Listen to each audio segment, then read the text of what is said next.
Now, Liverpool has got a very strong record in relation to standing up for the most vulnerable people in the city. We have members in our organisation from the 1984-85 dispute with the Thatcher government over council housing. So we have a legacy here, and we would have expected our councillors to stand up and fight for our pensioners in the same way that they do in other parts of the country.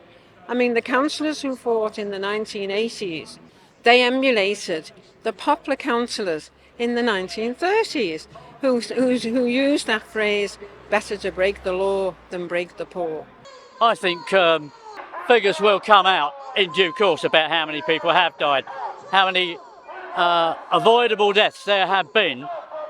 Not just avoidable deaths, but you might say planned deaths. If you look at it from the point of view of neoliberals running a benefit scheme, it suits them for people to die. A dead person's a lot cheaper than a person going on for years and years and years. They know, their own people have told them, a few thousand people, predominantly old people or vulnerable people, will die as a result of having the fuel allowance cut. So, if they know their actions are going to kill people, then what does it make them? And hopefully, we'd like to make them think about it if they had a conscience. Sadly, I don't think they have. They're there just to take the money and to climb up that pole and looking after their own careers.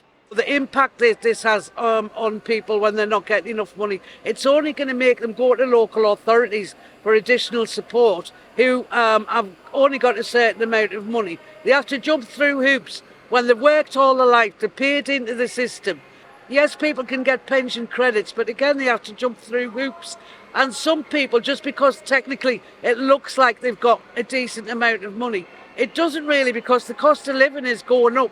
You can't judge people by that. The whole system needs looking at again.